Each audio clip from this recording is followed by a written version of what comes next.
Yo, what's going on, everyone? It's Brian and Jim here with Drink a Beer and Play a Game, and welcome to another episode of the Power Hour. Yes, hello everybody. Welcome to episode 155. Welcome to a very beat up boys episode of the Power Hour. Brian is a sicky boy, and I am extremely exhausted. Jim's been the birthday boy. I feel like you've had a whole birthday week, Jim. Basically. So my birthday was last Friday on the 11th. We're recording on the 15th. And yeah, I've basically had long nights and a lot of drinking every night since. And I've also, since turning 36, I've had the amazing ability to have a migraine every single day at some point. So that's a welcome gift. The gift that keeps on giving. Well, in fairness, you have been drinking very heavily for all of the days you've been 36. So it stands to reason. Minor details. So it's most likely, I did decide, and let me apologize right off the bat, because you're going to hear me be sniffly. I'm going to try to avoid clearing my throat into the mic. But yeah, as Jim said, we usually record on Mondays. Today's Tuesday, so likely this is coming out Thursday. So we should also say Happy St. Patrick's Day. Oh, yeah. And hopefully I am 100% by then. And if I am, I want to do a special stream to go over all the different Irish beers I have. So keep an eye out for that. But, you know, sláinte to you all. Yeah, slanty. Damn it, Jim. Yeah. But we should throw out a quick thank you for Not For Human... To Matt and Jay from Not For Human Consumption for coming on last week. Thank you so much, guys, for coming on. Always a great time to talk to the boys from NFHC. Mm-hmm. So... And actually, thank you to everyone out there. The last couple episodes have been doing pretty damn well. Way better than usual. So yeah, we appreciate that. I mean, it's huge. You know, sharing whatever you guys are doing, we appreciate the shit out of it. Yeah, exactly. Yeah, kind of moving a page from, like, you know, old, more typical videos to more of a podcast-centered thing. Yeah, it kind of goes in the algorithm. So it's nice to see a little bit of the old bounce back there. But yeah, no, I think it's safe to say, between us going on their channel or them coming here, we're certainly they're gonna be recurring guests, because it is really fun to talk with them and drink with them. So oh yeah, and speaking of people we talk to, we actually just made an appearance on Roast Mortem, doing a good old fashioned roast of Hiroshi. What the fuck was his name again? Damn it, Jim. I don't remember either. Okay, we're too beat up today. He was the CEO of Nintendo, the president before Satoru Iwata. So Hiroshi Yamaguchi, I think, is his name. So yeah, we just did that episode. It was a ton of fun hanging out with Travis again and with Tom from Roast Mortem. So it'll probably be about 2 weeks before that's out, but we'll whore out all the links once that's available. So definitely make sure to check that out when it drops. And we will have the links below to their typical links, so you can check out their other podcasts leading up to ours. And if you recall, there will be a link as well. We had Travis on 152, so you know, just a couple episodes ago. We actually had a lot of back-to-back guests and us going on other podcasts. So yeah. Ton of fun. We love it. And you know, if you guys ever want to see someone that you think would be interested in talking with us, or that you'd like to see us talk to, let us know. We're always free to reach out to folks, or just tweet at them and go, hey, you guys should go on this show, see what happens. Yeah, exactly. So got SNES drunk.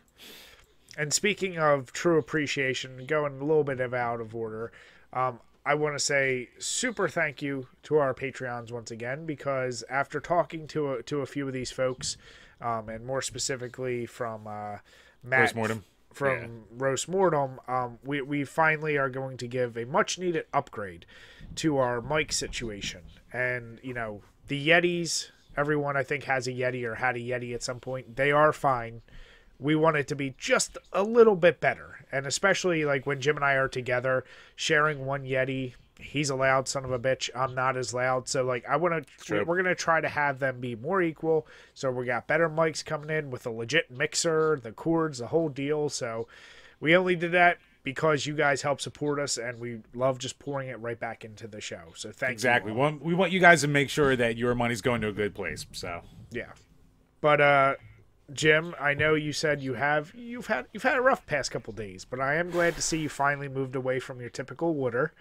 And, you know, at least you're having local brews. Drinking some good old-fashioned Yingling lager. So this is actually a holdover from the Super Bowl, because my neighbor brought over a case of Yinglings. So Nice. Killing some of these off. But I actually just got back from the bar, and I had like 5 pints of Coors Light, so now I'm using the Yingling, so I'm gonna be top form this episode.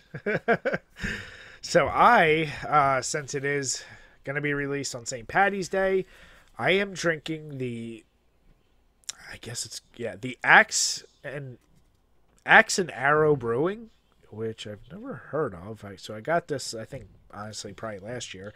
Their Irish Potato White Stout. It's 5.1% and really awesome can design. Oh, yeah. But yeah, so this is a stout. You know, everyone thinks stout, thinks dark. I've seen this be a trend of the term white stout. It really looks more like a hazy IPA with a tiny bit of even like sediment going on. Mm-hmm. But it's freaky. Drinking it, it is creamy. It's like a stout. But this particular one, and for anyone who, I think Irish potato is nationwide, but definitely in the Northeast, Irish potatoes are delicious little treats that are basically coconut and a whole bunch of sugar and cream cheese doused in cinnamon. And they're little nuggets. They're delicious as hell. Yep. And this tries to have a little bit of that cinnamon and that coconut sweetness. So it's a nice little stout for 5%. It's light, so it doesn't sit too heavy. So it's not bad. If you can find it, I'd say give it a try. Yeah, those white stouts, blonde stouts. I had one a couple months back on the show, and yeah, it definitely fucks with the brain because it's like, it's not what it's supposed to be. It's like, did you ever have the bananas that taste like apples? What? they're mini bananas, and you take a bite, and they taste exactly like an apple. So you feel like you're biting into an apple, but it's the consistency of a banana. It fucks you up. I kind of need this because I kind of hate the texture of apples, but I love the taste. So, then do you like the texture of bananas? Oh, I do. Well, then there you go. Well, that's the same. Right, anything rod related in my mouth, I'm prone to go towards. Jim, that's also like cotton candy. I almost just put this in my mouth backwards. It's like cotton candy grapes, Jim. Tell me you've had those. What? How am I just finding out about these things? Jim, there are things beyond just your old shitty bananas and apples. You can't just always go Red Delicious. Right, I don't even go any of that shit. My tooth get all ouchy. Jim, one of these days, we're just going to have you try unique foods. And that's fine. Just things that people are like, ooh. Look, I am more than willing to get all this canned bullshit that LA Beast does for us to do for the fucking patrons and shit like that. So. Exactly. So, yeah, I think I'll continue my trend later on with another Irish beer. But it's been a little while, and we've been going hard. But I think you and I have both slowed down significantly in what we've been playing. And the level 50 club is still churning, and you guys are still killing it. But Jim, what have you been? I don't think we mentioned it since last podcast. So what have you been playing? Elden Ring.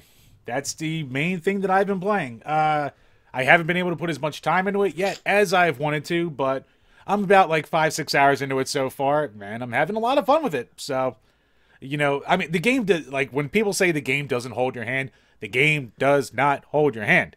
Like, you get out of the tutorial level, basically, the little tutorial dungeon, and the first thing you see is this giant-ass fucking knight on a horse with a big-ass axe.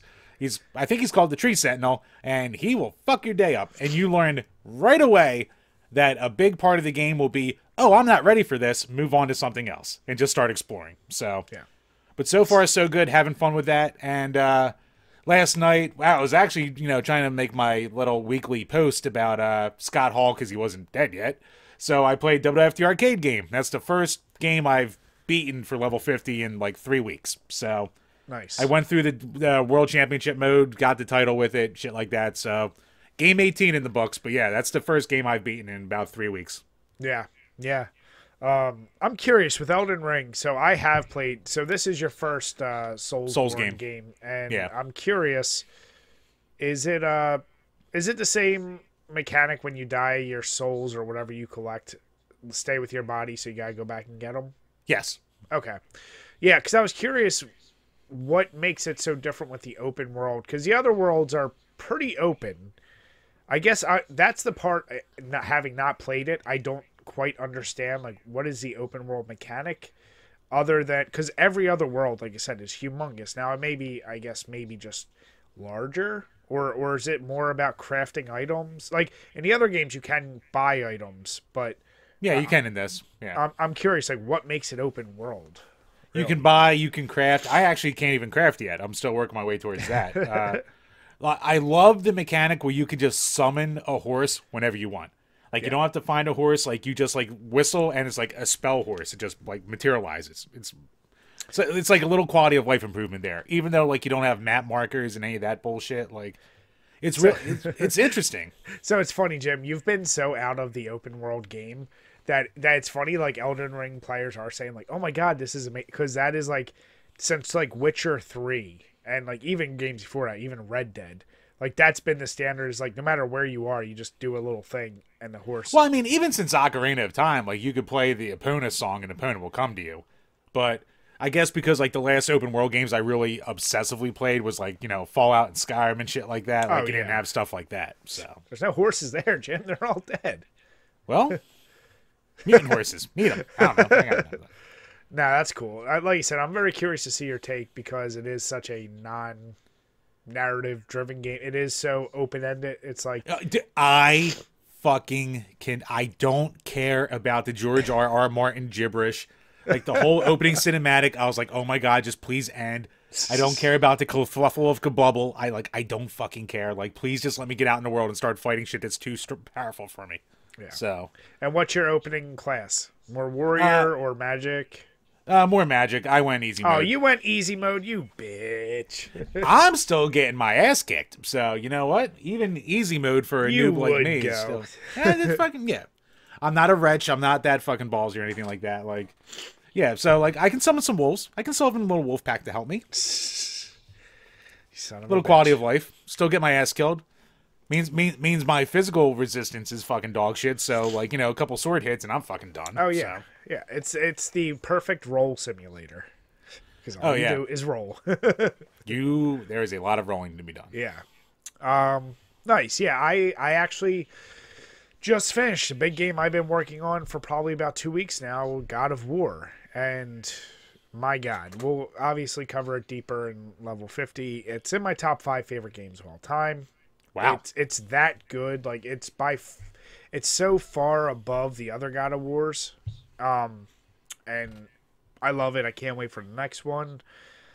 But I started playing, I think I mentioned the last podcast, I did play this weird little game where you're a blob or slime or something that was just on PS Now. It was called I can't even remember the name. I posted on Twitter. It was a fun, mindless, like how I needed a palate cleanse at one point. And I was like, you know what? This is like a 2-hour game. So I banged that out. It was actually funner than it should have been. Now I'm trying out A Boy and His Blob, a.k.a. your game. But it's the PlayStation updated one. Because if you have PS Now, you can get that. Oh, really? They re-released it on there? Yeah. So I don't know if it's like completely identical to the NES title. But it's an updated game. So kind of interesting. Is it like a port of the Wii version?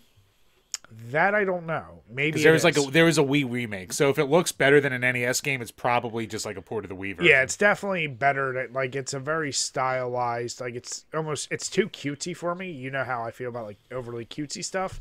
Yep. But you're a toughie. Part of this is because I'm doing research for a specific a 6-pack video about blobs and slimes. So I'm testing out my theory.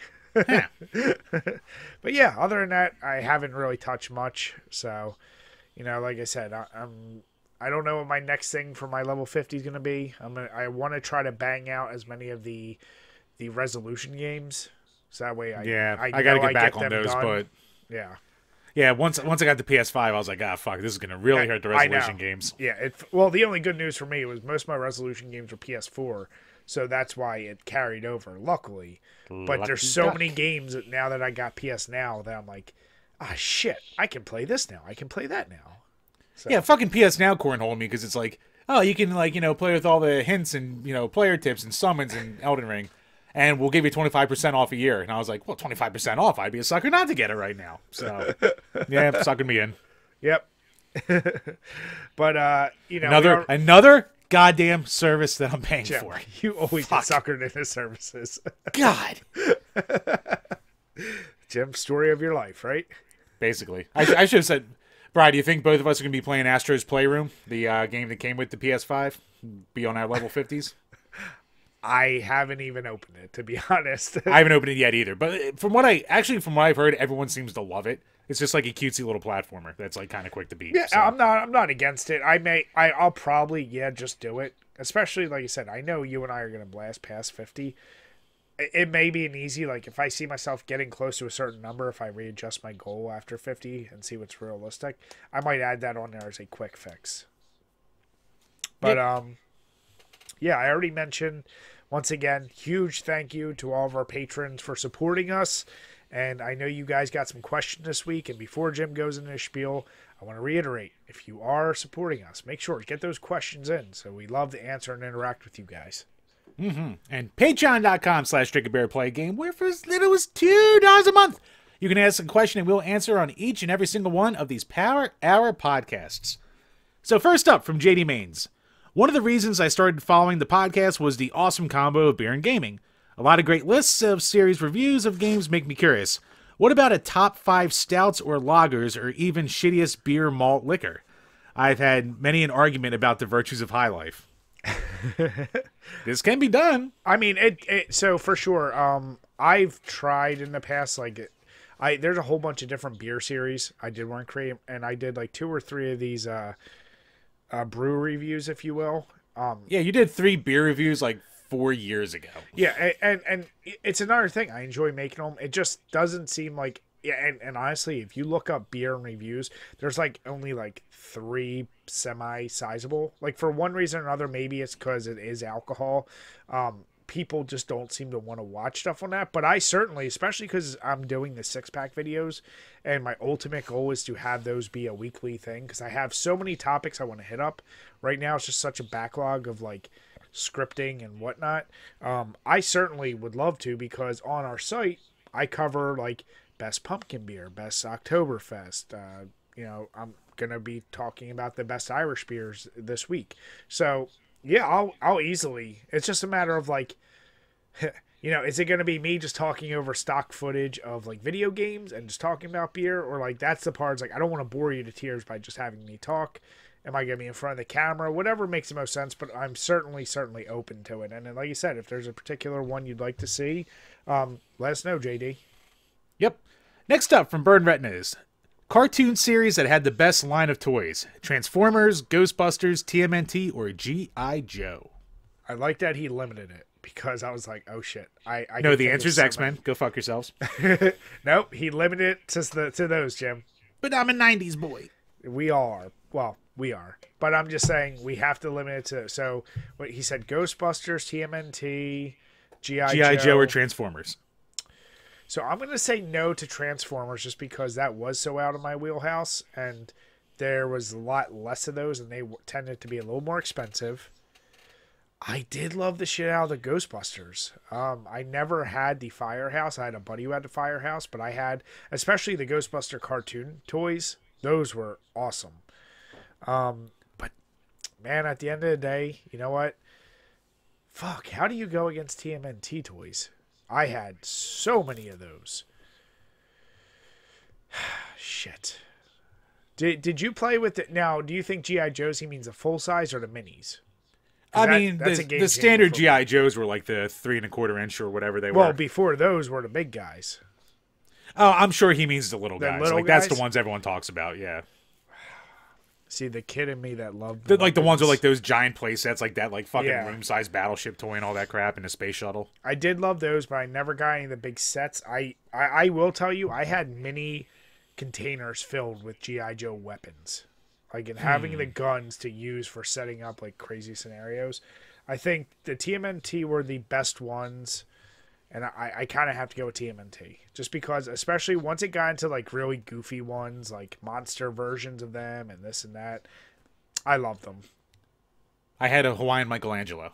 He had a guitar on his back and a hula shirt and all that shit. Yeah, you know what? Weirdly enough, I had almost none of any of these toys. Really? So, Not I was even such G.I. Joes. No, you know what? I basically have no G.I. Joes. Like, as a kid, like, I had fuckload of X-Men, fuckload of Batman, the animated series, and fuckload of Power Rangers. Those were my wheelhouse. Yeah. But no, those are more mine too. But yeah, I mean, out of this selection, it's crazy because G.I. Joe continued on into the 90s. And do you remember? Oh, yeah. I don't know if it was 94 or 95 when they like came out with G.I. Joe, that show. Yeah, they came out with like the bigger toys and shit ones. Like that. Yeah. I got like real the extreme into ones that, or something. And then it went away like after a year. I was like, oh. Yeah, that kind of bombed. Like I really remember that who's the main G.I. Joe? The fucking Guile looking one. Duke? Duke, right? I think it's Duke, yeah. Yeah, like when they had that whole like commercial line of like when like Cobra Commander was like turning him bad and shit like that. Like that commercial like really stuck out in my head about that play set. Oh, Terminator. I had a fuckload of Terminator toys too. Oh, I had the Terminator, the Alien toys, which I think were made by the same company. I definitely hopped on the Spawn bandwagon when it first came out. And the fact that it came with comic books. Oh, yeah. And Overkill's head I would shoot my brother with. I would shoot his head off. Like, yeah. Oh, God. I miss toys. yeah, me too. But going back to the question, so the most that I had were Transformers because of my older brother, because he had a bunch of Transformers. So I was playing with a fuckload of G1 guys, like all the pure metal ones and shit like that, like the old school Optimus and a bunch of the Decepticons, the awesome Soundwave that could shoot out the little cassette like fucking flying things and all that stuff. I had the Devastator set, but like I was missing enough of the accessories to put Devastator together, but I had all the pieces like separately. Yeah. So, yeah, and was it Megatron that turned into a gun? He turned into a gun. Yeah. He did not have Megatron. So I like all the other bad guys, but no Megatron. But no, Transformers out of that selection was definitely the most I had. I had 3 Ninja Turtles toys. I had the Hula Michelangelo, I had Super Shredder, and I had like the motorcycle toy that could turn into like a glider. Oh, yeah. Nice. So, Ghostbusters, I had absolutely nothing, and G.I. Joe, I basically had absolutely nothing. Now, I know you're not a fan of, it's weird I'm going to say this, you're not a fan, it seems like, of 80s nostalgia, except for video games. Like, I feel like movies and TV shows you could care less about. But a lot of movies I'm into, but yeah, TV shows I kind of care less. I was gonna say, like, have you ever wanted, especially since they've put them on Netflix and or so many streaming services, like to go back and watch like Ghostbusters or TMNT or any of that? You know what? I actually, I never really I caught a couple episodes as a kid of TMNT, but for my daughter randomly wanted to. I guess she either had a toy or a sticker or something. She wanted to watch Ninja Turtle. No, you know what it was?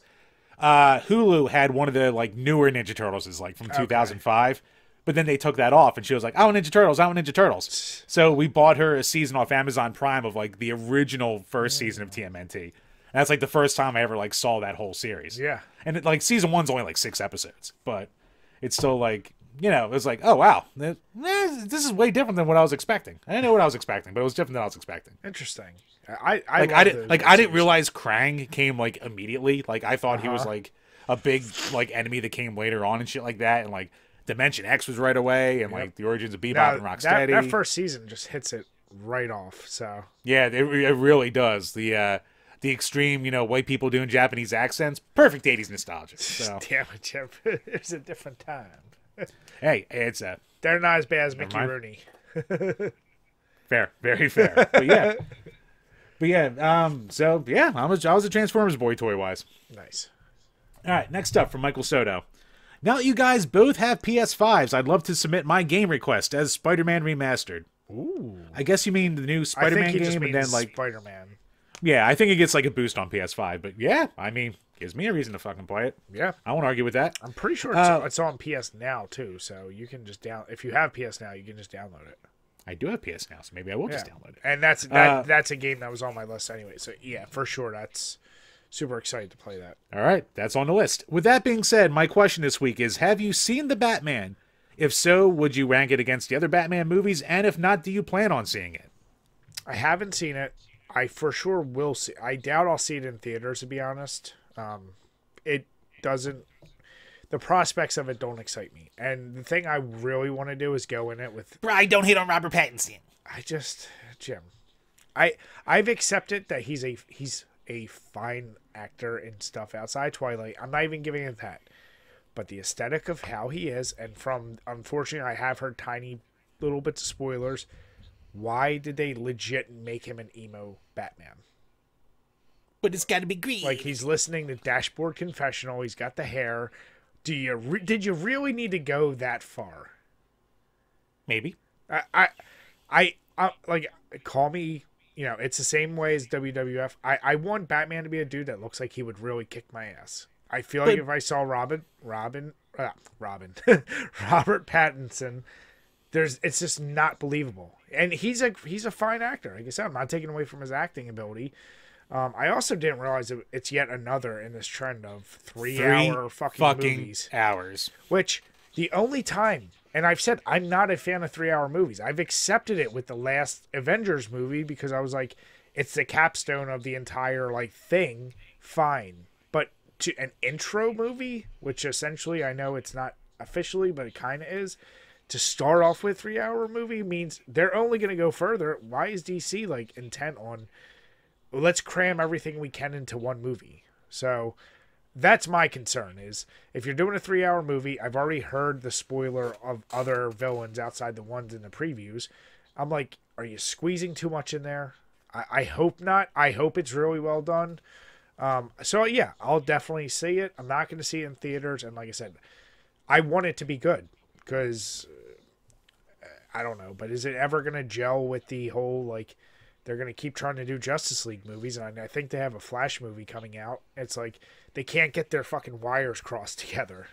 So, I don't know.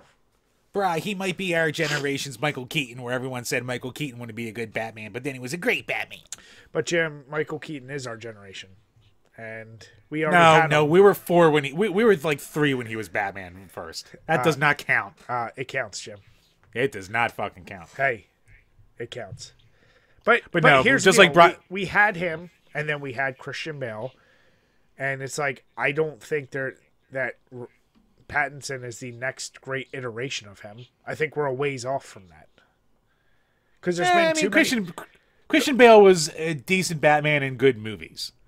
He was a great Batman in great movies.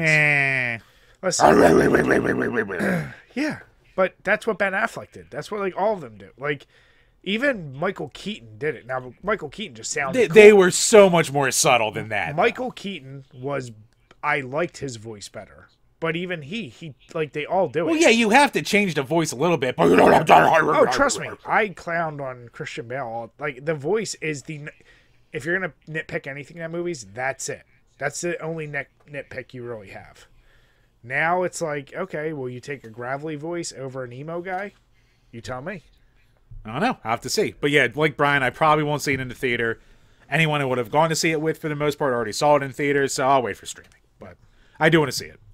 And last up from Phony Montana, where does Razor Ramon / Scott Hall rank among the all-time greats? Yeah. So it's funny, Brian actually put a topic about Scott Hall memories with his recent passing, so this gels right in with that. Let's hop into that. Well, first, let's do a little RIP to Scott Hall, Razor Ramon. I mean... Hey, yo.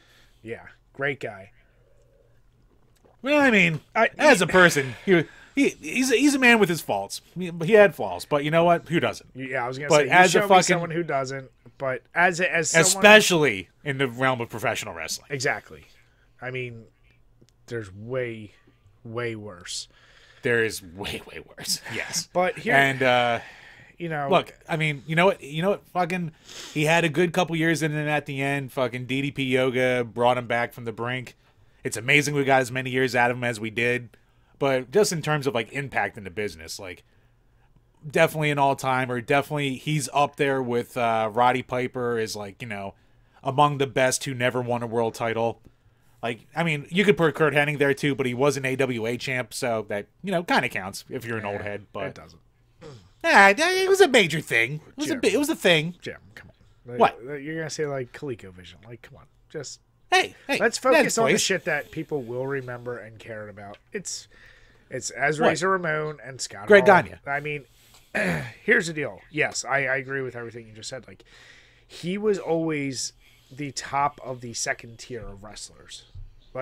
For whatever reason, the Razor Ramon character, I think as it was getting its stride, was also as WWE was in the decline at that moment. So it's like he was in the wrong era. I think him switching over to WCW. I mean, him and Kevin Nash are the reason that there was any... him switching to WCW, the whole business was hurting in 95. But, like, him and Nash switching to WCW, like, revitalized the business, like, by far. And that's what I was saying. Like, they are the reason why WCW had any competition and elevated itself. And, they saved Hogan's career. They fucking... I mean, as Razor Ramon, the thing was, like, even as a kid, I remember loving him. I didn't until, like, until I got to, I don't know, 10 or 11, whatever age I was, until I was like, oh, he's Scarface. Like, I didn't know that as a kid. As a kid, I was like, oh, this guy's doing this. And it is a super shticky thing. But I even love that persona as a kid. I got that. I was like, I could never wrap my head. Was he a good guy? Was he a bad guy?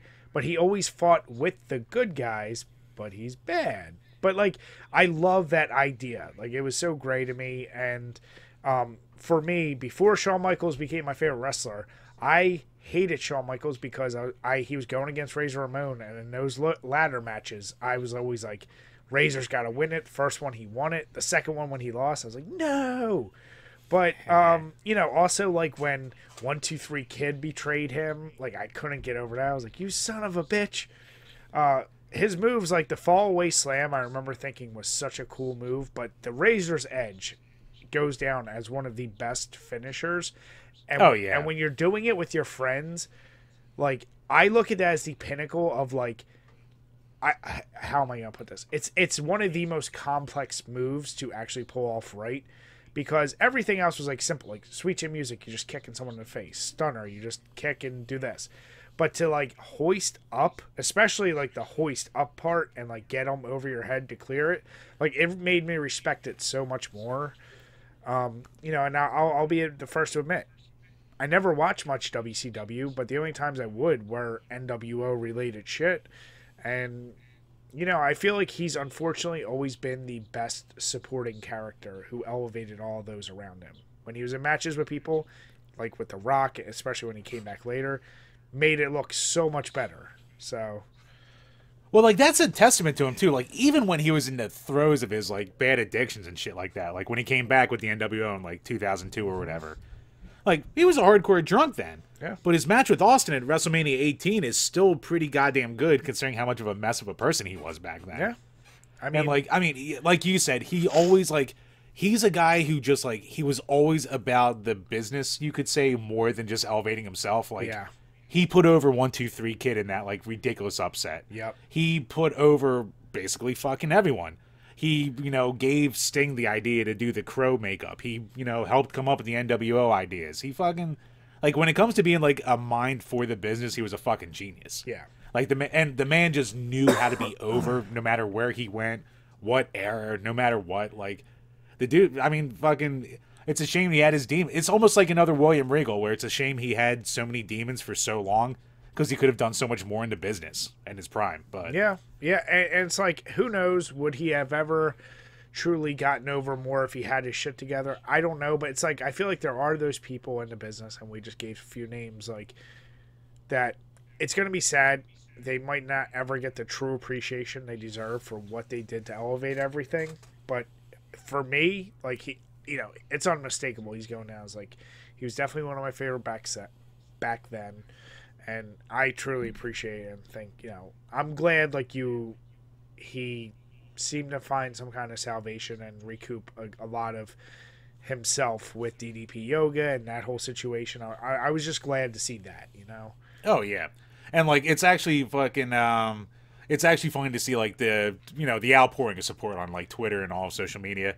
Yeah. Like, one of my favorite ones I saw today was this guy, like, man, he was so fucking cool. Spanish motherfuckers learned he was just some white guy and they didn't care. We were still doing Razor's Edges in the pool. Like, well, that's a shit. Like, I'm glad, and I'm off Twitter, but I'm like, dear God, if I see anyone, like, come back and be like, why he wasn't okay, like, I'll be like, shut the fuck up. You know what? I have seen absolutely nothing like that. Yeah. Like, you want to talk a guy basically, like, among wrestling fans who's universally loved, like, among the old heads who stopped watching 20 years ago, among everyone current, like, just fucking everyone loves Scott Hall. Yeah, no, but here's the deal. Eventually, and it's not going to be a wrestling fan that has the issue. It's going to be someone's going to be like, who's this guy trending?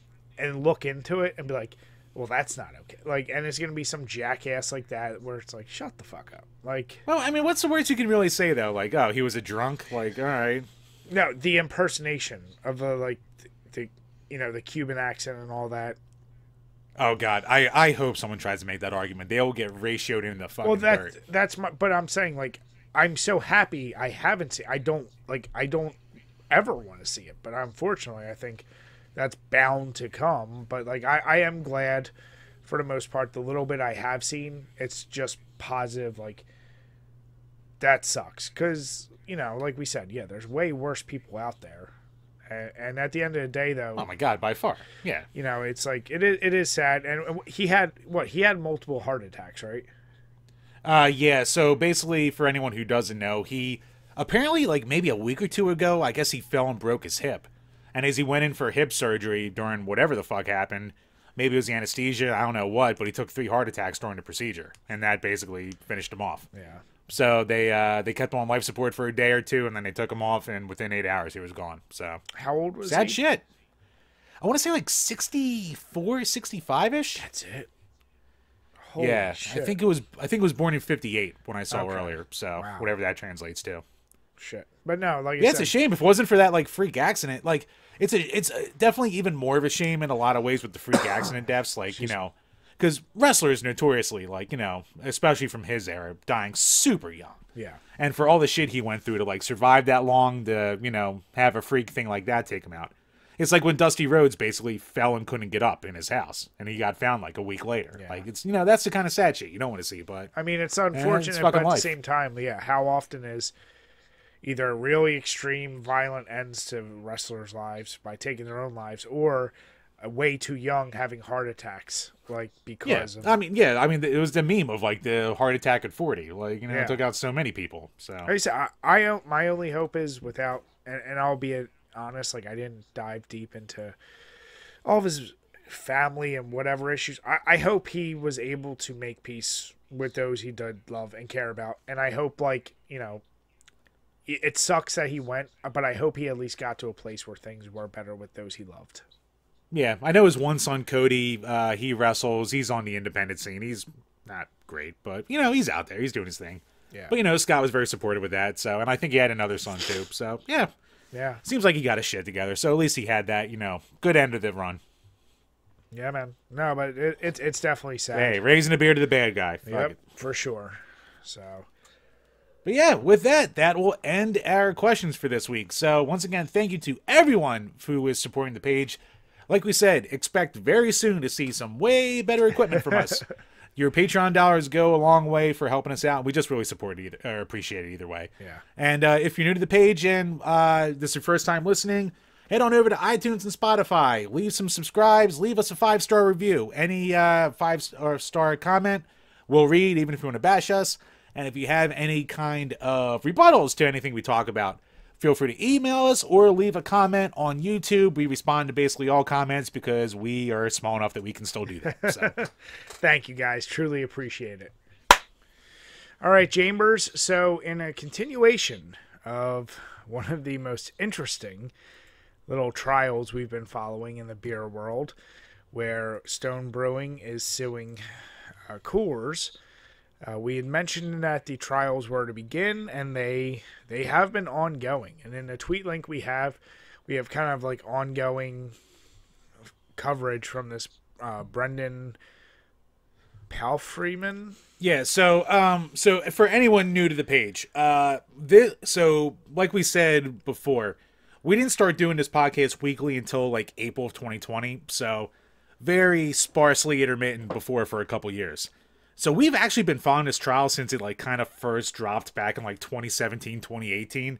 So for those of you out there who do not know, Stone Brewing, which is like the number 8 like overall brewer in the United States, but it's still, craft beer, suing Miller Coors for their Keystone Lights rebranding, where they changed the cans, instead of saying Keystone, to Keystone, like one on top of the other.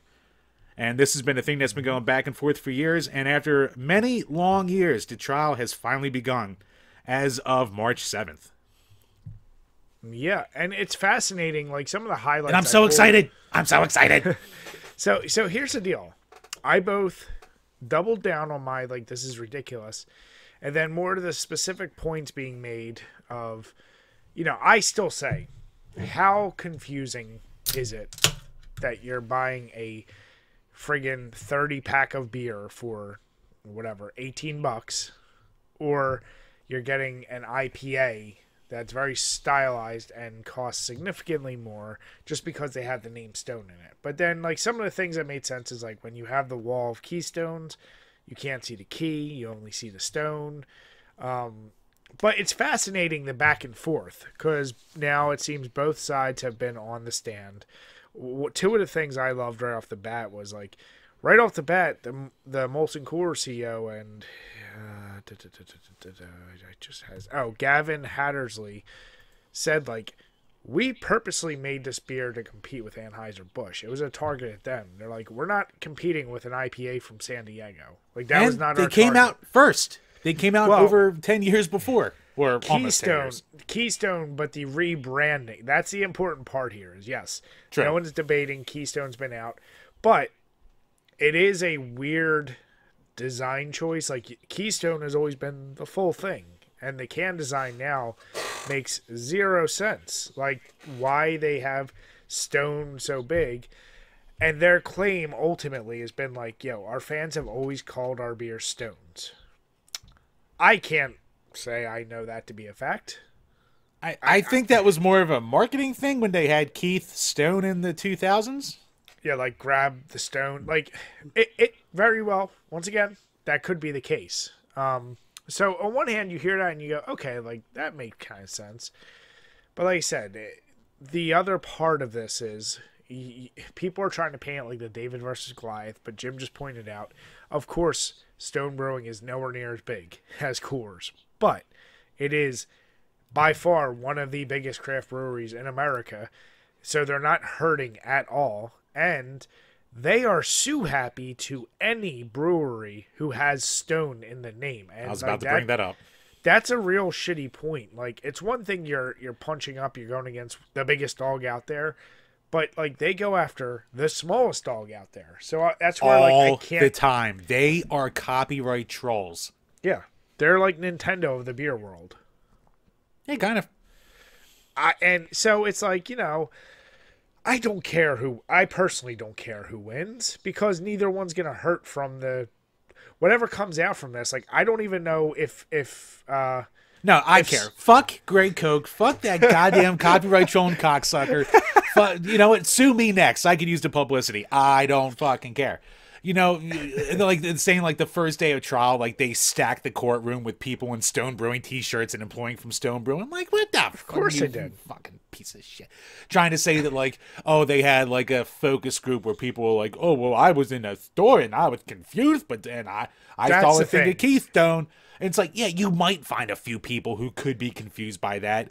But Miller Coors' rebuttal, which is kind of hilarious, is like, hey, we go for a poorer, more working class audience. Yeah. That's why we sell a cheaper brand. Like, they're like, there's no way that people are going to be confused by an $18 case of 36 beers and a $40 case of 24 beers. Like, and actually they have the data to prove it. Like, they say at least 40% or more of Keystone consumers make less than $30,000 a year.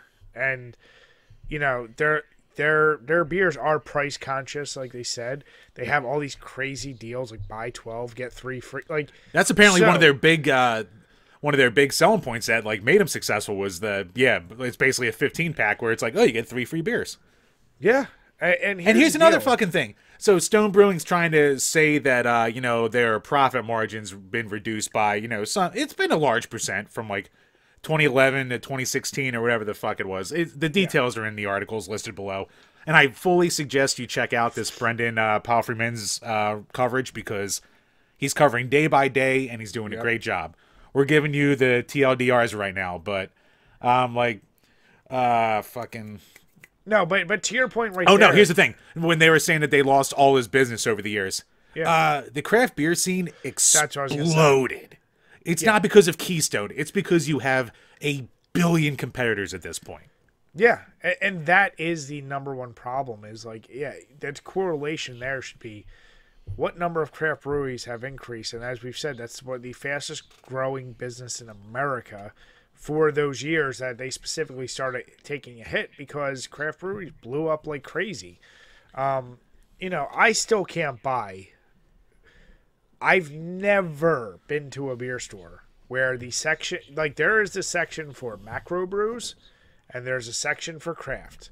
It is very seldom, even in like bottle shops, usually if you're going to get singles of anything, it's all the like Bud, Miller, this. Oh, shit. Bottle shop, you're not going to see Keystone. But that's my point. Like, even if you did, you're not going to see it sitting right next to Stone. Oh, no. You're not going to see it sitting next to... Here's another thing. Like, supermarkets don't carry Keystone. Keystone's in beer distributor stores, or like the, abide by the case stores that we've been talking about. Like, like one-off six-pack stores or fucking, for the most part, like... I still say fucking Stone Brewing has a bigger market reach than fucking just Keystone, the brand itself. And here's the deal. This is where I hate our current generation, is something that's being submitted in court as official evidence is that, Greg Koch is basically saying that he really discovered this after reading a Reddit thread where beer drinkers said they'd initially been confused by the rebranding for one of his. It's like, so you're now claiming Reddit as a viable source? Reddit, of all places? One thing I will say, though, is like, how do you fuck this up? And I feel like, Jim, this would be a you move. The CEO of Molson Coors couldn't even say what the common ingredients in beer was. Hey, you know what? You're a man at the top. You're the businessman. You don't got to do the grunt work. That's fucking... That's not even a except it's not like they're saying what is the percent breakdowns, what are 5 basic ingredients that every single, well, not every beer, shittier beers always have. Jim, what are the ingredients in beer? Hops, barley, yeast, and water. And one thing that Keystone and Molson Coors have is corn syrup. Okay, corn syrup. So so hop, yeast, barley malt, water. Like that is the tenement of every single beer you've ever drank. Now they add in adjuncts like corn syrup, or some people do rice, whatever. But like the fact that he couldn't say that, it's like, come on. And he. So Brian, what you're saying is I should be the CEO of Molson Coors. I mean, basically you are at this point. You've put enough stock in there. Hire me. But it's like when there is a legitimate case, and as I said, I don't ever want to make the, I don't like trying to defend Molson Coors, but I don't like Greg Koch, like you said, because he's a shithead who turns around and does that copyright bullshit. So it's like I definitely can't defend him. There's no real little guy in this. Like they try to play that they're a little guy, which has been one of my gripes since the very beginning. It's like, motherfucker, you're not a little guy. Shut the fuck up. It'd essentially be like the NHL suing the NFL. One is smaller than the other, but it's not like magnitude. It's not minor leagues going to major leagues. Right.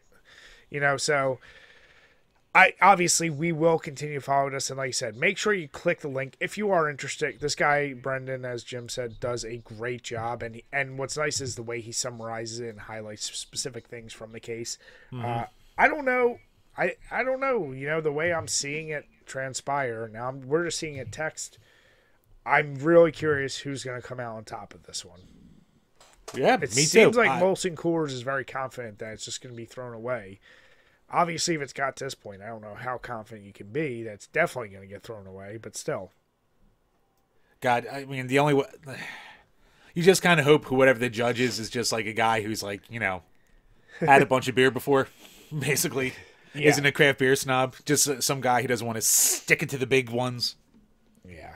So, yeah. Let us know what you guys think if you have been watching this, if you're interested in it. But like I said, highly, highly recommend you follow along. Oh, yeah. It's by far the most interesting beer story of the last 5 years. Beer stories are fucking boring for the most part.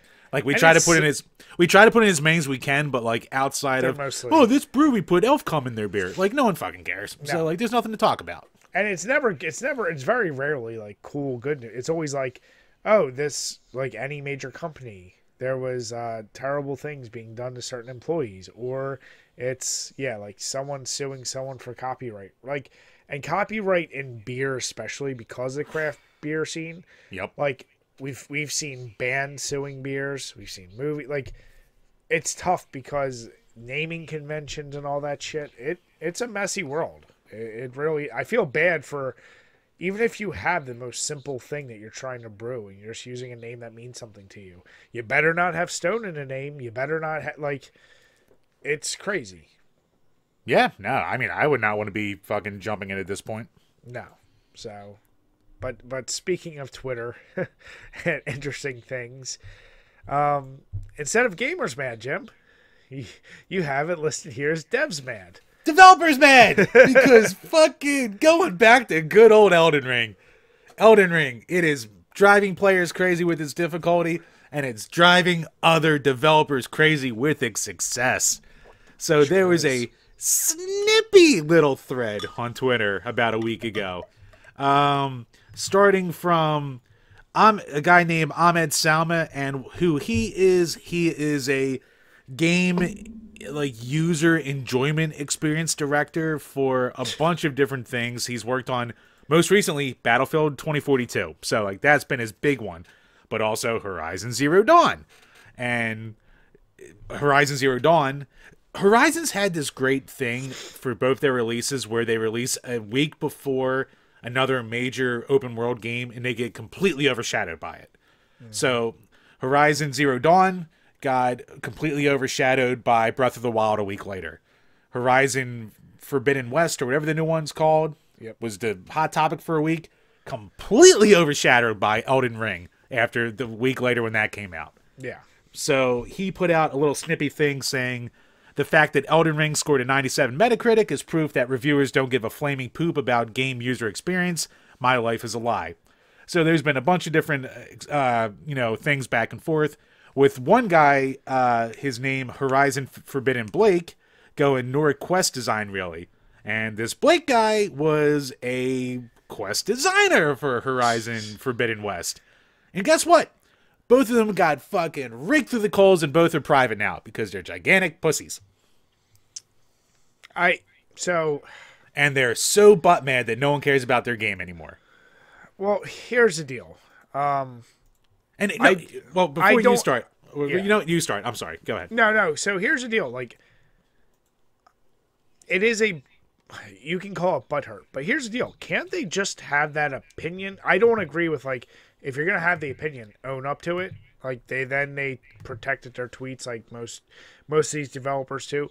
I don't know if that was like maybe their company came back at them like, what the fuck you doing? Like, could be. Don't do that. But I don't like that approach. Like, if you're not the CEO, if you're just a worker, you should be able to have like a stupid comment like that. It is an interesting thing because the Ahmed Salama guy, is he like a big? No, but both of these guys, I talking out my ass, but like they're not huge names in the business. Like they're guys who work in the games. So like the most part, a lot of people's first experience with these names is by seeing his thread and the aftermath of it. Yeah, and here's the deal. Like, say what you want about Elden Ring, I'm not convinced. Like most of these games, this initial wave has been particularly crazy for the buy-in. Like Bloodborne came and it was big, but it wasn't even a hair as big as this. No, this is taking the world by storm the last 2 or 3 weeks. And that's what I mean. I think it's because they've waited because fans were pissed off. Like, Bloodborne's not quite as grindy as the other Dark Souls games, and so now this is a return to form, and it's been the big wait.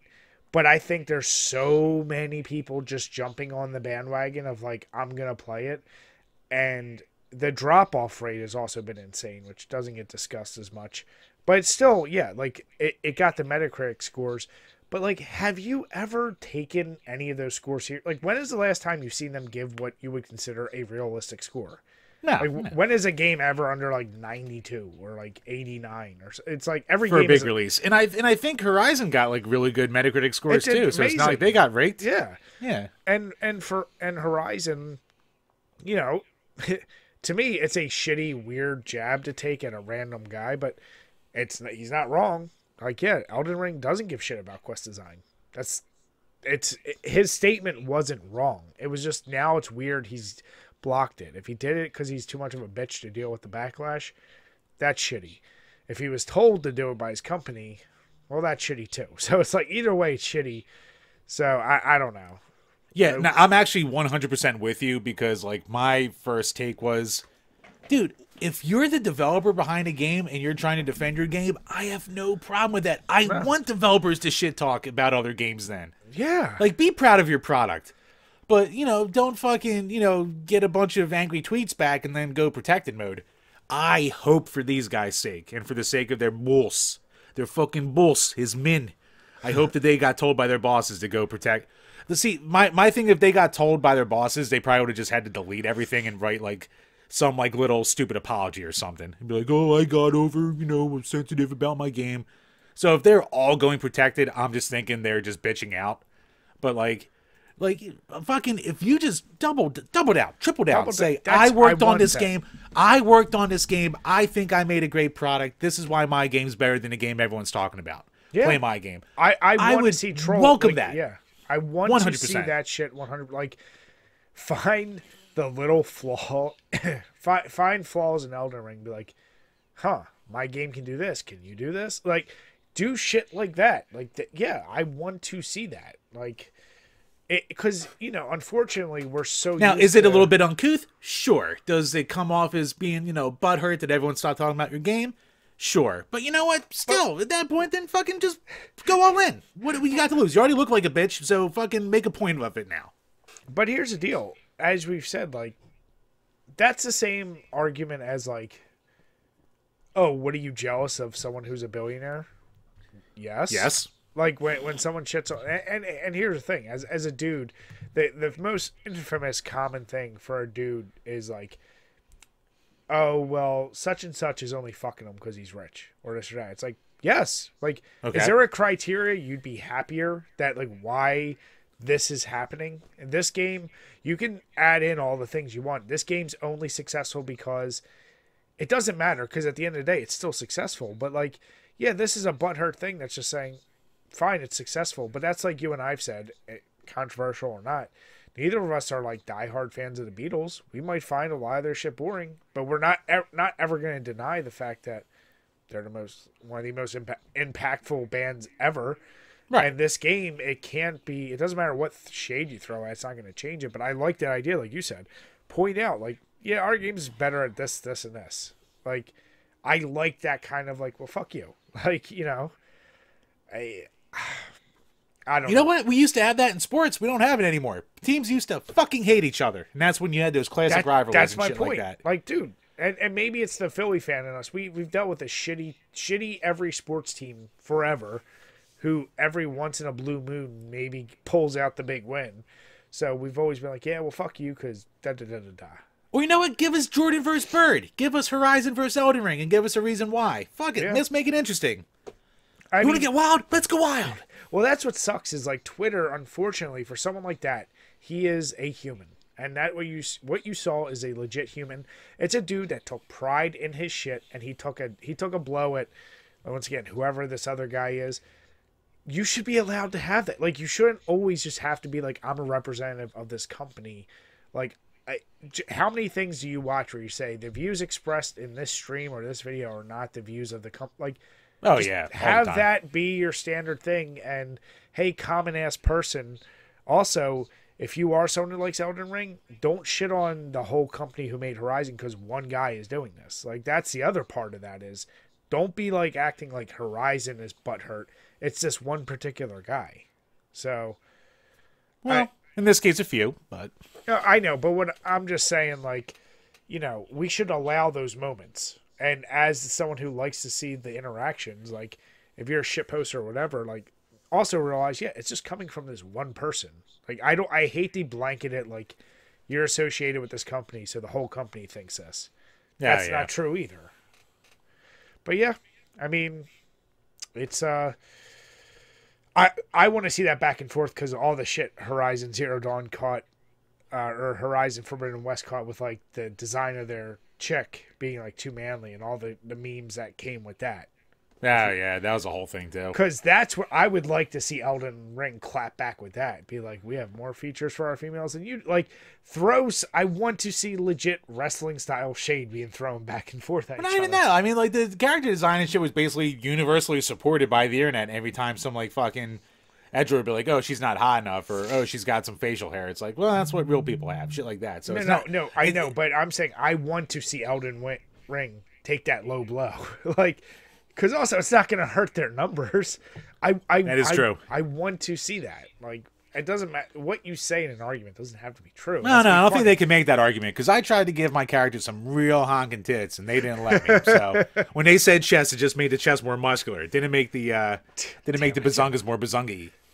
So yeah, I love things like this, and I want to see more. Like I said, I jokingly and unjokingly would love to see more of that. I want to see shade being thrown between them. Just like it's fun. I don't work for these people. Fuck it.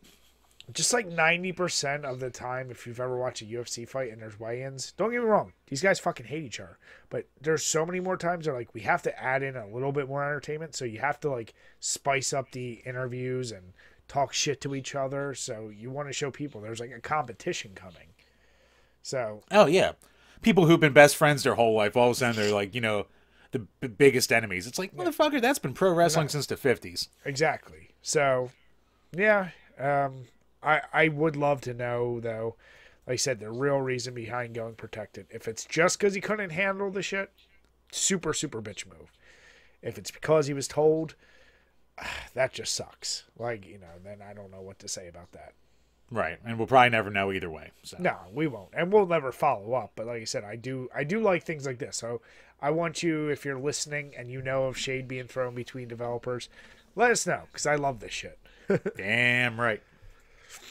All right, and to round out this week, something that's a little bit more, unfortunately, topical in the world today. Yeah. So, Advance Wars 1 and 2, the remakes that were slated to come out on August 8th, have been delayed indefinitely because of very obvious current world events. It was April 8th, not August. Did I say August? Yeah. Oh, man, I'm fucking drunk. Yeah, Advance Wars 1 and 2. Yeah, we're under a month away. Like, the game, is basically, quote-unquote, ready to come out. It's just a bit of a stretch, Jim. You know what? Here's my tinfoil, Alex Jones. Okay. This is a game that it's had a lot of development problems already, and it's already been delayed. So I think. An excuse. I'm thinking excuse. Okay.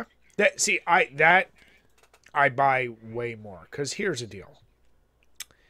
Yes, it's a wartime simulator. And yes, there are characters who are caricatures of Russian characters who you go against and can play as. So, okay.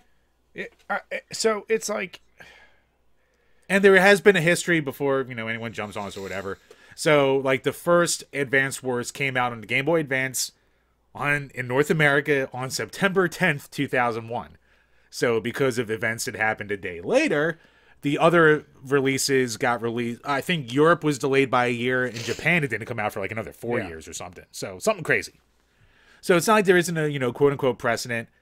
I'm still not buying the precedent thing. I'm still just thinking they found an excuse to delay a game that wasn't ready. They got an issue. Because it's very stupid of me to make this statement, but true outrage, not the 10,000 people that might tweet about it in the entire world.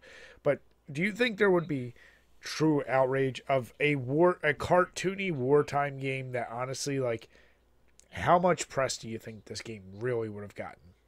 There would have been some articles. I don't think people would have cared that much. Like, I don't think the normal buying public would have cared. Like, yeah, social media, there would have been the articles that are like, of course, is this the best look in, the current world climate? Of course you would get those articles and shit like that. And, if you even want to say that's I can see the argument there, but it's like, like you said, it's not a realistic military strategy simulation kind of deal. And you know what? Fucking here's the best argument. Wars happen every day that people don't care about, but because it happens in parts of the world where we don't make any money, no one cares. And we've had war games coming out forever.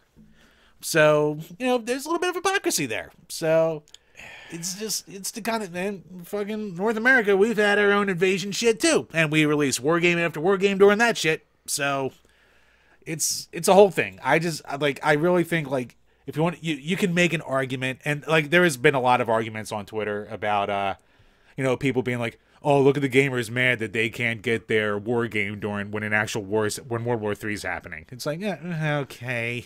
Yeah, I mean, it's like I think you're jumping the gun a little there, but of course it is. Yeah, and that's what I'm interested in. Like, I don't know, have you seen much on Twitter about it? You know what? It kind of dried up after a couple of days. Like, that was a big story for like 3 days, and then everyone went, we moved on. So, you know what? And you know what? Like that's the crazy thing about the internet. Like, this came out on March 9th, the announcement. People argued for like 2 days about it, and then everyone moved on. So here's a question I had, and it's an article I meant to add on here. It's not funny, but I am laughing because we've kind of been jokingly covering this for a while. Did you see the thing about Russia legalizing video game piracy in response to the sanctions? Yes, I did. I meant to put that on here, but like you said, it's funny because we've been joking about piracy. Like, can you imagine now, like, Nintendo wanting to take part in, like, the war because they're like, they're pirating our games, you fucker. Like, I mean, yeah, we'll talk way out our ass here, but I mean, like, you know what, fucking, you cut off every source of, like, online banking, even fucking cryptocurrency, the thing that's supposed to be, like, non-centralized and available to everyone. Fucking crypto cut off Russia. Every streaming service, every game service, every fucking credit card company, everyone's cut off Russia. So Russia's gone, well, fuck it, pirate everything then. We won't litigate you. It's like, if you give no one any options, what do you expect to happen? Well, what it opens up an interesting thing to me is, like, is that in a perfect world, hopefully. And, like, before we get into all this shit, like, I don't fucking, obviously, I'm not in support of Russia invading the Ukraine and shit like that. Like, fucking any armed invasion, bad. Even if America does it, bad. Like, just get that out of the fucking way. But still, you back baby into a corner and take everything away from them. You gotta kind of expect people to start stealing. Right behind your Keystone. I mean, here's the deal. Yeah, a lot of that shit, it doesn't need to be said. If somebody thinks otherwise of us, that it is what it is. Whatever. Here's the deal. However many years, and I'm hoping there is a quick resolution to this because it is fucking terrible. Say this pirated thing does actually happen, and there becomes like a secondary market in Russia. Is there any possibility of that having an actual impact on gaming market? Like, say their pirating goes to, like, we're gonna republish games and then put the ship. And this is my tinfoil hat, and I'm not saying like I care because of the collecting market. I'm just saying, like, I don't know what Russia's buying power for video games have been, But you know what? They, as far as I know, they've never been a huge market. Okay. Like, they've always been there, but I mean, like, the biggest markets for gaming have always been North America and Japan. Yeah. And then, like, secondary has been, like, UK, third tier has been, like, Brazil, like, Latin America, and then, like, go off from there. I am curious, though, like, is this going to backfire further for Russia? And like you said, the real, the thing that sucks is for the common Russian citizen who doesn't want this to be happening to begin with. Has no say. My question is... Dude, if you... Actually, before I cut you off real quick, have you seen the fucking brass balls on that one fucking... So there was a newscaster who basically was, like, one of the top newscasters in all of Russia, and she came out on her show and said that she was against this, and she hasn't been seen in a week. I mean... It's the reality of realizing, the common thing is how oppressed or whatever Americans are. And then when you see real life, like other countries and how they operate, you go, oh, it's really not so bad here. It puts things in perspective, and that is a super shitty part of this. But do you think these sanctions, like if the piracy numbers are crazy enough, like I wonder if like future video game companies will like either upcharge up the ass for future games whenever this does end, hopefully once again soon. I'm just thinking like long term. Like, what do you think impacts are to Russia and their players?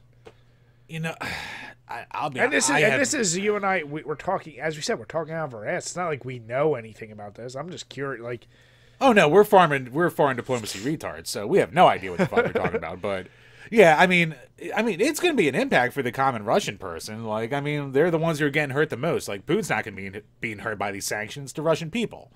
Like, that's why you do sanctions. You do all these sanctions to hope the people uprise against their government and shit like that. Like, that's the fucking plan. So, unfortunately, you know, they're the ones getting cornholed by all this bullshit. So, they're going to, you know what? It'll be like any other market that, like, you know, either gets upcharged out the ass or has crazy tariffs or other kind of bullshit. Like, they're going to find a way. And, you know, if they have a, you know, crazy black market for tech that starts going up, it's not going to really go away anytime soon either. So it'll probably be always a thing that goes this, you know, this way forward. What I would like to research and follow up with this is, are there any companies, like, I saw initially, like, McDonald's, Coca-Cola pulled out, like, and I realized, I heard, like, that Pepsi. Fucking 500-pound guy who fucking chained himself out the outside of McDonald's. It didn't have to be a fat guy. It didn't really have to be a fat guy. Is there any chance it wasn't going to be a fat guy, Jeff? Yeah, probably not.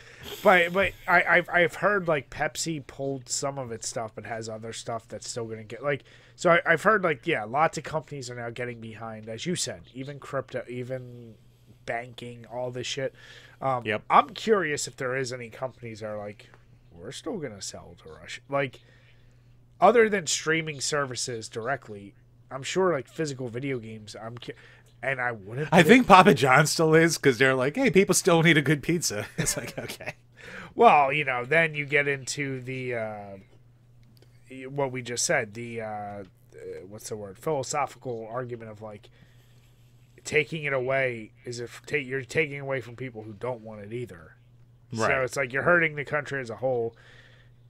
Yeah, that's its own argument. Who knows? I don't know. Like, I mean, honestly, if you're a company, a large company, it would be a bad look right now to send anything to Russia. Oh, yeah. All right, so it's like, I'm curious if there is any video game company. And jokingly, I was going to say, like, I could see Nintendo still being like, what are you going to send? They buy lots of Wii U's. Like, you know, like, just something. Nintendo would be like, it's a profit margin. Come on, we're not giving this up. Would that be the ultimate irony if the only market they released Advance Wars in is Russia? That would be... You know what? And I wouldn't be shocked. It would. I'm like I said. I'm more curious. What the outcome once everything's done. What it looks like. How it impacts. You know, the shitty joke that everyone made at the beginning of this before it got super serious was like, "Oh, well, Call of Duty has its next campaign." It's like, here's the deal. Say many bad things about Call of Duty, and I'm talking about a company who made a campaign mission. No Russian. What fucking timing for Call of Duty of all franchises before this even happened. And it's before anyone, all the history buffs going, well, they've been in conflict since 2014. I fucking know. But until like full scale, you know, armed combat, like Call of Duty, I think a week before shit went down, was like, oh, we're delaying the next one for a year, like we talked about before. But be careful, because they're not delaying this year, so they're delaying 2023's. Yeah, this one's already. Oh god. So this one, I don't know. That's the one I was gonna say. I don't even know what this one's supposed to be set in. I have no fucking idea. But could you imagine if for some reason? Well, okay, so they just did Cold War, so I guess they can't do that. But like, yeah, could you imagine if it like just so happened to be something tied to this? Like, ooh, I know they wouldn't release it at this point, but still. No, they wouldn't, but that would just be yeah, it's a spicy meatball. Yeah, it's a fascinating time, and it's you know, with Advanced War, Is that going to create a string, though? If it is legitimately only for the reason of being concerned of the world events, then do you think you see a lot of other major war games following suit? Like, I mean, obviously, Battlefield's new enough. They don't have a new one. Call of Duty could be an argument. But, like, any other major war games that were supposed to come out this year, do you think they all kind of push it? They probably could. I mean, even at the very worst, if you want to give Nintendo a little bit of leeway, you could just say they're trying to avoid some PR. Yeah, so and it's possible. Which is fine. Which is fine. That's, the salient point. I still think it's because of its had a rough development cycle, but if there, while you're at it, you might as well avoid some bad PR, potential bad PR. Fine, whatever. Yeah. Yeah, it's these are it's HD remakes of 20-some-year-old games. Like, no one's going. If anyone out there is truly disappointed you can't get that game, I'm like, come on, man, really? Like, you're that diehard of Advance Wars? Yeah, like, I think it might have been pulled from the 3DS eShop, or it still might be available on there. So if you want to get on the 3DS or fucking pirate it or buy the cards, here's a really stupid question. Can you think of any Russian game developers? Besides the guy who made Tetris, not really. But didn't he? I mean, he sold technically like all the rights to Nintendo, right? No, he sold the rights to the USSR, and then they like fucking went off and sold it to everybody else. Like, Tetris is not a Nintendo property. I didn't realize that. No. What do you call it? Could you imagine them like banning Tetris? I think he was like. I think he was a like professor at like a Russian university, and he made it on his free time.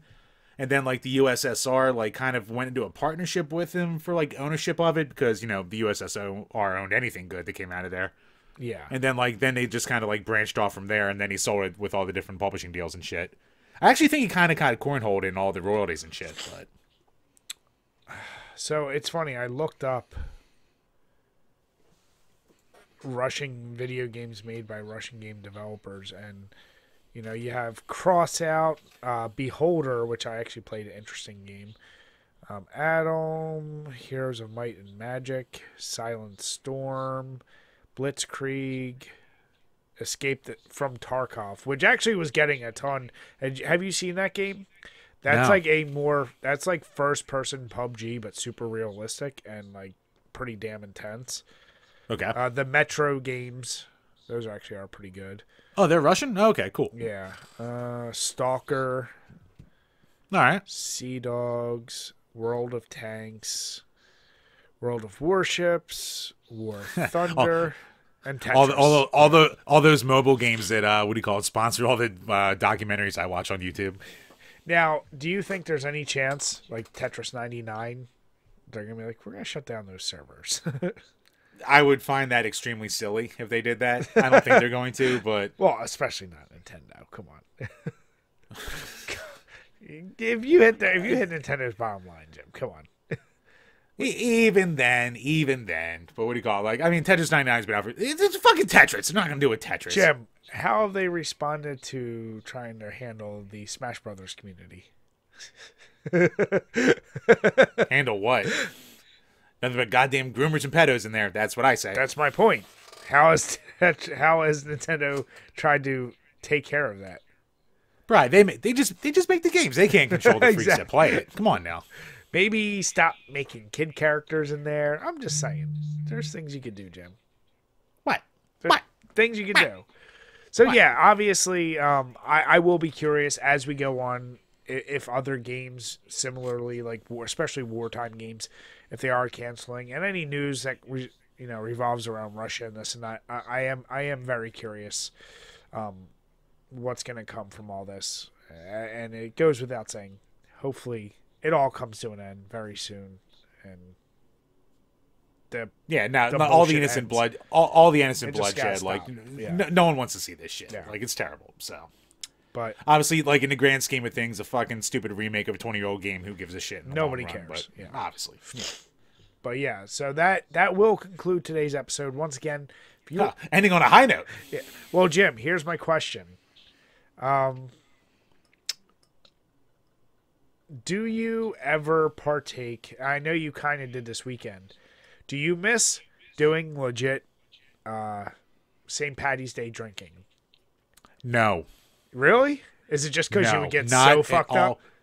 You know what? Even back in the heyday of us going out in college and doing it and shit like that, even then I was like, man, it's like the fucking like there's just piss everywhere. You can't get to a fucking bathroom. It's just crowded. You have to wait in a fucking 45-minute line to get a goddamn beer. It's just like even then it was annoying, but it was like, oh, it's it's the party. It's the thing to do.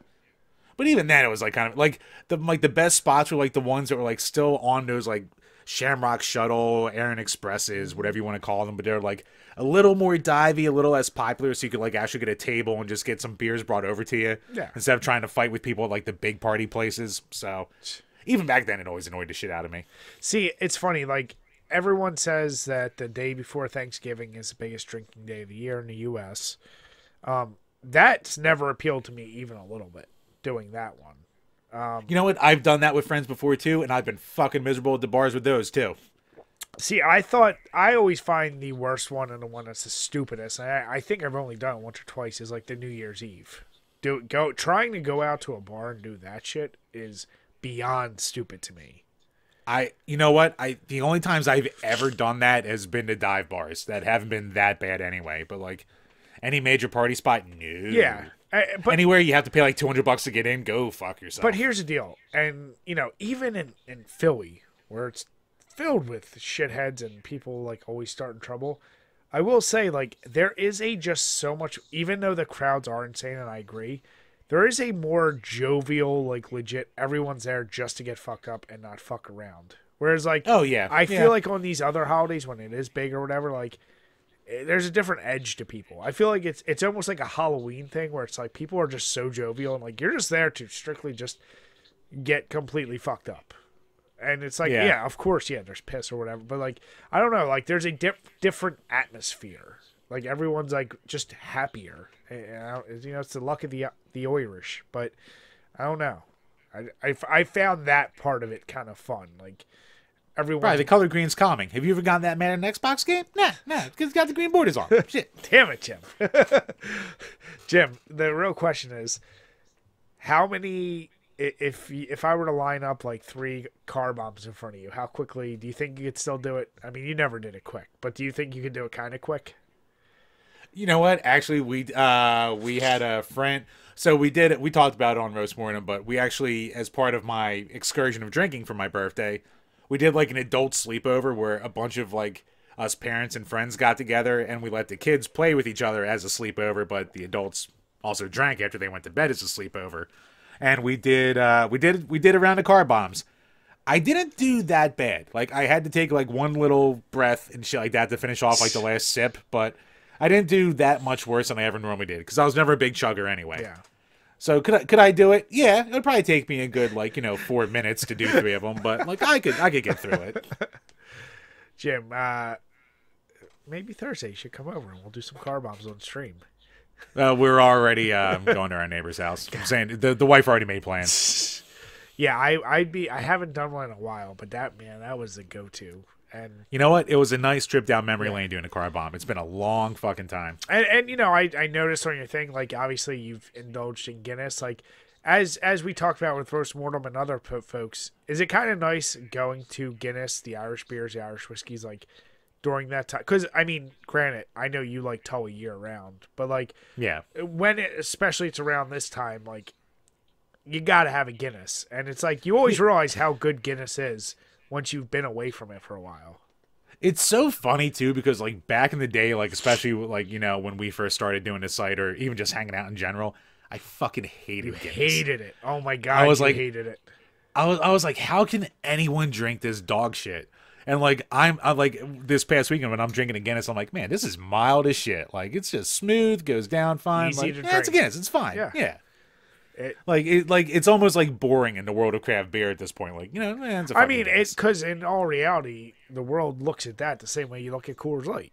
It's a little more like I think Americans tend to think like it's Ireland's Budweiser. Yeah, exactly. But like Ireland, like that is.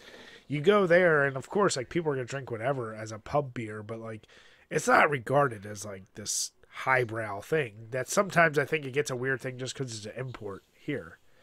Yeah. It's like what other states think of Yingling. Yeah. But it is so. Every time I have it, I'm like, I don't know why I don't just drink this more often. Yeah, I know. I was drinking it. I was like, man, this is just pleasant. And it's like actually lower calories than all the other beers. It is shockingly low calorie, too. Maybe it's that gigantic plastic ball inside of it, taking up some space. But... Yeah. But no, so we want, anyone out there listening, it is St. Paddy's Day. Grab an Irish beer. Enjoy yourself. Be cool with your friends, your neighbors. Just drink up. It's an excuse to get fucked up and have fun with your friends. Exactly. It's a scary, shitty world out there right now. So, take the little moments where you can, if you can. Yeah. That kind of deal. But we want to thank you all so much. We've already said multiple times, but thank you again to our Patreon, since we are able to. By next episode, we'll have the better equipment. We'll be able to test it out. So we thank you guys. And once again, if you are supporting us, get your questions in. If you haven't already, please make sure you hit the subscribe button, hit the notifications. We love all the support recently, and please keep that train rolling for us. If you're listening to us on iTunes or Spotify, give us a 5-star rating, hit the subscribe button. If you leave a comment for us, we will talk about it on this podcast. With that, we want to say have a good night. Sláinte. Sláinte. Slinty. Damn it.